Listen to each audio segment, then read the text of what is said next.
얼마 전 말도 안 되는 모습으로 제 앞에 나타난 전 남편 때문에 이 글을 쓰게 되었습니다. 신랑과 저는 둘 다 홀어머니의 손에서 컸습니다. 저와 신랑은 결혼한 지 5년이 되었는데 딩크 부부라서 비교적 다른 사람들에 비해서 경제적으로나 시간적으로 여유로운 편이라 쉬는 날이면 시어머니를 모시고 근교로 나들이 가거나 휴가 기간이면 해외여행을 가는 등 시간을 많이 보내곤 했습니다.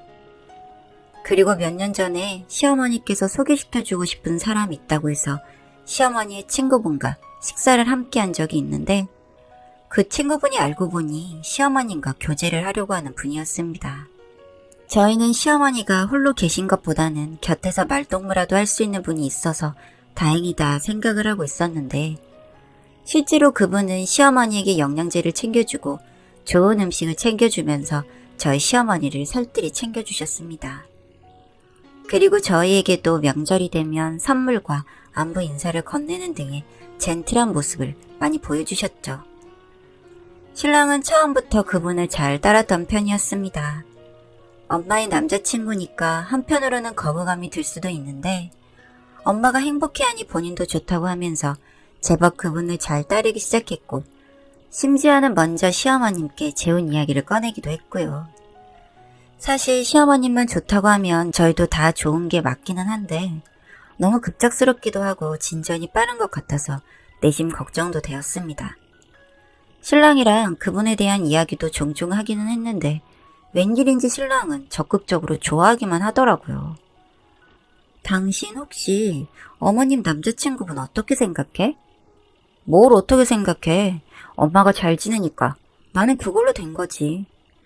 그렇긴 한데 그래도 알고 지낸 지 얼마 되지도 않았는데 벌써 재혼 이야기가 나오니까 나는 좀 걱정이 되네.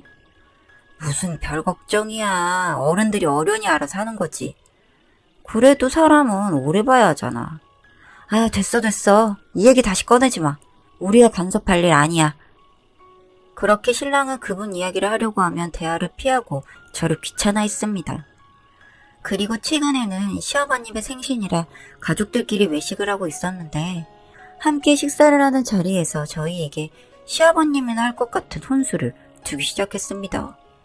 엄청 많은 말을 하셨는데 뭐 대충 기억나는 것들만 쓰자면 여자는 집을 화목하게 해야 한다. 밖에서 일하는 신랑을 살뜰히 챙겨야 밖에서 신랑이 기가 살아서 사회생활을 잘한다.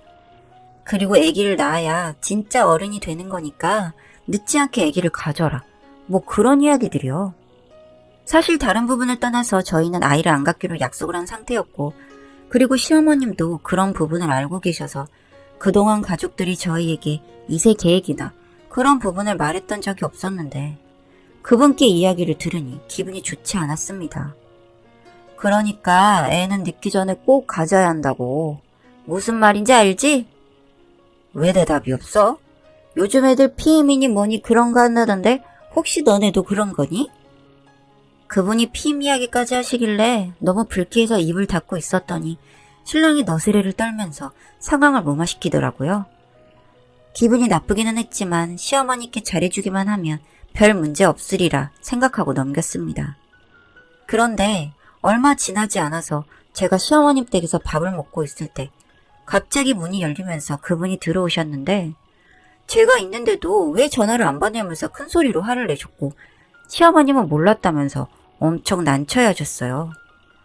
저는 제가 있는데도 시어머니께 화를 내는 그분이 이해가 안 갔습니다. 그러다가 제가 그분께 휴대폰 소리가 작아서 못 들은 것 같다고 상황을 진정시키고 집으로 돌아왔고 그날 밤에 신랑과 앉아서 이런저런 이야기를 하다가 이야기를 했습니다. 여보, 오늘 어머님 댁에서 같이 저녁을 먹고 왔는데 그분이 오셔서는 어머님한테 엄청 화를 내더라고. 응? 그분이 왜 화를 내셔? 어머님이 나랑 밥 먹느라 전화한 걸 못 보신 것 같은데 그것 때문에 화가 나신 것 같더라? 전화 안 받으면 걱정되니까 화가 나지. 그치, 그런 건 맞는데 내가 있는데도 화를 막 내셨다니까? 당신이 오버하는 거야. 문제 좀 크게 키우지 마. 아니 나는 걱정돼서 그러지. 당신이 그분 탐탁치 않아 하는 건 아는데 그래도 재혼하실 분한테 그런 마음 가지면 안 돼. 재혼하신대? 곧 하지 않을까? 난 그분 그래도 좀 그런데. 우리가 신경 쓸 일 아니라니까 그러네. 신랑은 여전히 무신경했고 시어머님은 그런 사람이 뭐가 좋은지 정말 재혼까지 준비를 하고 있었어요. 그리고 그분이 사업을 몇 가지 하고 있었는데 신랑에게 그중 한 가지를 주려고 한다면서 밑에 들어와서 일을 배워보는 게 어떻냐는 이야기를 했습니다. 저는 신랑이 기존에 하던 일과 업종도 다르고 급여도 다르기 때문에 그 제안을 거절하길 바랬는데 신랑은 덜컥 한다고 이야기를 해버리는 겁니다. 당신 그분 회사에서 일하기로 한 거 사실이야? 그래, 엄마랑 재혼하면 아버지 되는 건데 그 회사에서 일하는 게 뭐가 문제야? 지금 그분 회사는 생긴 지 얼마 되지도 않았고 지금 당신 회사에서 일 잘하고 있잖아. 급여만 좀 다르지 나중에는 여기가 훨씬 더 돈 되는 거야. 돌아가는 상황이 그렇게 안 보여? 그럼 회사가 안정되고 나서 이직을 하면 되지. 이렇게 덜컥 이직을 하는 게 어딨어. 나랑 상의도 없이. 당신이 이럴 거 뻔히 보이니까 그렇지. 그래도 이건 경우에 어긋나잖아. 당신이 그분을 너무 믿게만 보는 거 아니야? 이게 이렇게까지 말할 일은 아닌 것 같은데? 왜 그래 정말? 왜 사람을 이상하게 몰아가? 당신이랑 내 이야기인데. 그날 이직 문제로 이야기를 하다가 신랑과 대판 싸우게 되었고 그 이후로도 종종 이런 문제로 싸우게 됐습니다. 그리고 결론적으로 이혼을 하게 된 계기가 있었는데 시댁 식구들과 외식 자리에서 술을 많이 먹은 그분이 저희 부모님 욕을 하기 시작했거든요. 제가 잠시 화장실에 간 사이에 이야기를 했는데 제가 성격이 여자답지 않고 꼬장꼬장하고 신랑이 잡혀 살 게 눈에 뻔히 보인다고요. 그리고 옆에서 신랑은 또 허허 실실거리며 그분 이야기에 장단을 맞추고 있더라고요. 그분이 하는 말이 제가 집에 아빠가 없어서 보고 자란 게 없어서 그렇대요. 저희 아버지는 일을 하시다가 사고로 돌아가셨고 저희 어머니는 그 후로 안 해본 일이 없을 정도로 열심히 사신 분입니다.